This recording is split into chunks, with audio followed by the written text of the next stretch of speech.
Hello दोस्तों, कैसे हो आप लोग। आई होप सभी लोग बढ़िया होंगे, मस्त होंगे। तो दोस्तों स्वागत है फिर से एक नई वीडियो एक नए टॉपिक के साथ।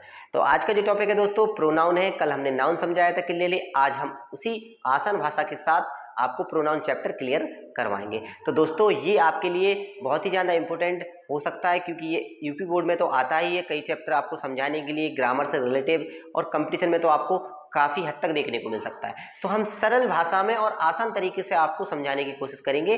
तो चलिए दोस्तों वीडियो को आगे बढ़ाते हैं। तो दोस्तों आज का जो टाइटल रखा हुआ है प्रोनाउन है। प्रोनाउन को हम हिंदी में सर्वनाम बोलते हैं। प्रोनाउन की परिभाषा हम आपको बता दें तो noun is the name of person place of things. Noun की आपको मैंने बताया था, तो प्रोनाउन की उसी तरीके से pronoun is the word which use of noun. मतलब कहने का कि नाउन के स्थान पर जो शब्द आते हैं वो प्रोनाउन कहलाता है। जैसे हमने रामू लिखा है, अब इसके स्थान पे हम वी कर दें, हम कर दें, दे कर दें, वह कर दें, तो वो प्रोनाउन हो जाएगा। तो नाउन के स्थान पर जो आता है वो प्रोनाउन कहलाता है। ये इसकी डेफिनेशन होती है, ये इंग्लिश में लिखी है। Pronoun means for a noun, a pronoun is a word use of instead of a noun. और हम आपको नॉर्मल भाषा में बता दे रहे हैं, pronoun is a word which use of noun. Simple, ठीक है ना दोस्तों। तो इस तरीके से सीधा सीधा है कि नाउन के स्थान पर जो वर्ड आ जाता है वो प्रोनाउन कहलाता है। ये 11 प्रकार के होते हैं। 11 प्रकार में आपको क्या क्या देखने को मिल सकता है उदाहरण में, चलिए हम आपको धीरे धीरे करके समझाते हैं। तो सबसे पहले हम बात करेंगे पुरुषवाचक, पर्सनल प्रोनाउन। पर्सनल प्रोनाउन याद रखना, यहां पर आई, भी, यू, दे अगर आ जाता है तो वो पर्सनल प्रोनाउन कहलाएगा, पुरुषवाचक। नंबर दूसरा पॉसिटिव प्रोनाउन, अधिकारवाचक। अधिकारवाचक का मतलब होता है यहां पर, जैसे हमने कह दिया बीच में आ जाता है कि ये मेरा, ये हमारा घर है, मतलब हर, ये लिखा हुआ है हर, हिज, माइन, अवर, योर। ये मेरा घर है, ये तुम्हारा है। जहां आप सीधा है अधिकार वाला वर्ड यूज करो कि ये चीज मेरी है, ये हमारा घर है, ये तुम्हारा पेन है। जहां आप अधिकार शो करो अपने कि ये मेरा है, ठीक है ना, अपना अधिकार शो करो, राइट्स कर सकते हैं। तो वहां पर आप समझ जाना कि पॉजिटिव नाउन प्रोनाउन की बात करते हैं जो कि अधिकारवाचक के अंतर्गत आ जाता है। तो दोस्तों इस तरीके से अधिकारवाचक को हम याद रख सकते हैं। अब होता है डेमोस्ट्रेटिव प्रोनाउन, संकेतवाचक। देखिए संकेतवाचक के अंतर्गत दिस, दैट, दीज, दोज, सच। जैसे आपने कह दिया ये मार्कर है, ये बोर्ड है, ये लड़कियां हैं, ये लड़के हैं, ये बच्चे खेल रहे हैं। तो इस तरीके का आपने संकेत, मतलब आपने बता दिया है हमें, तो वो होता है संकेतवाचक, ठीक है ना, किसी चीज को शो कराना और क्लियर कर देना। तो ये डेमोस्ट्रेटिव प्रोनाउन के अंतर्गत आता है। Distribution pronoun, व्यष्टिवाचक।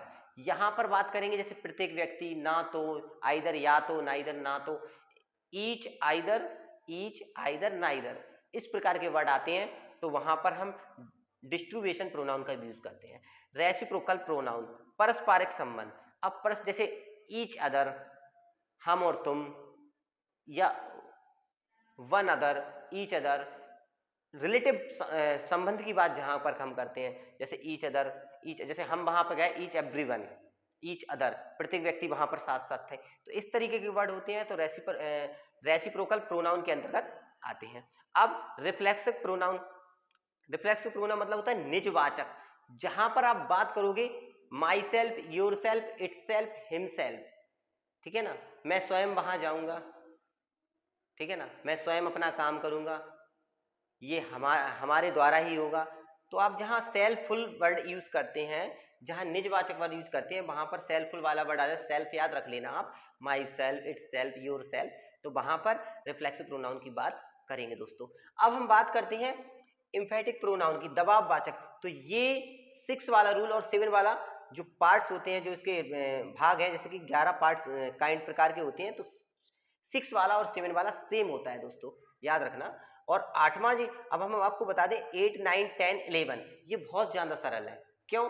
क्योंकि आप पढ़ चुके हो पहले से। जैसे कि इंडेफिनिट, अनिश्चयवाचक, तो इंडेफिनिट में आ जाता है अनिश्चयवाचक, जैसे कि एवरीबडी, नोबडी। अब जैसे हमने कहा वहां पर प्रत्येक व्यक्ति था, अब भाई प्रत्येक व्यक्ति था, लड़का हो सकता है, लड़की हो सकती है, कौन हो सकता है, जहां पर आप क्लियर नहीं कर सकते बच्चे हैं कौन है। एवरीबडी, नोबडी, नन, एवरीवन, तो वहां पर अनिश्चय, ये वर्ड ही शो करते, अनिश्चय, कोई निश्चय नहीं था, कितने थे, कितने नहीं थे, कौन था, मेल था, फीमेल था, तो ये अनिश्चय। अब रिलेटिव नाउन आप बहुत अच्छे से जानते हो, रिलेटिव तब यूज होगा जब 2 सेंटेंसों को आप किसी इंट्रोगेटिव वर्ड से यूज करते हैं। बोल जोड़ते हैं, जिसको हम कंप्लीट टेंस भी बोलते हैं, जो कि हाई स्कूल में आता भी है आपको 2 नंबर के अंतर्गत, ठीक है ना। और आज वैसे भी पेपर था हाई स्कूल का, तो आपको देखने को भी मिला होगा शायद। तो इसके बाद इंट्रोगेटिव वर्ड, रिलेटिव तो मैंने बता दिया, इंट्रोगेटिव वर्ड आप बहुत अच्छे से जानते हो, क्या, क्यों, कब, कितना, what, where, how, how much, how long, how far, इस तरह से बात करते हैं। और एक्सक्लेमेटरी वाली बात करते हैं तो यहाँ पर इंट्रोगेटिव वर्ड प्लस हो जाते हैं और आश्चर्यजनक वाले वर्ड यूज हो जाते हैं, जैसे कि alas, wow, oh my God, what here, मतलब इस तरीके के वर्ड बताओ जो मतलब आश्चर्यजनक वर्ड प्रकट करते हैं। जैसे शॉक्ड वाले, जिसको हम शॉक्ड बोलते हैं, अचानक कोई वर्ड, जैसे कि वाओ, एलास, ये क्या हो गया, इस तरीके का वर्ड यूज हो गया। तो आप एक्सक्लेमेटरी मतलब आश्चर्य वाली बात करते हैं, वहां एक्सक्लेमेटरी प्रोनाउन की बात करते हैं। तो दोस्तों ये मैंने अपनी भाषा के अनुसार आपको सरलतम भाषा से समझाने की कोशिश की। आई होप आपको समझ में आ गया हो। और अगर आपको किसी भी प्रकार की कोई डाउट होता है, अगर कोई डाउट क्लियर नहीं हो रहा है, तो मुझे कमेंट बॉक्स में आप बता देना, मैं आपको एग्जाम्पल के माध्यम से बहुत ही आसान भाषा में आपको समझा दूंगा। तो दोस्तों वीडियो अच्छी लगी हो तो प्लीज़ लाइक, शेयर और एक सब्सक्राइब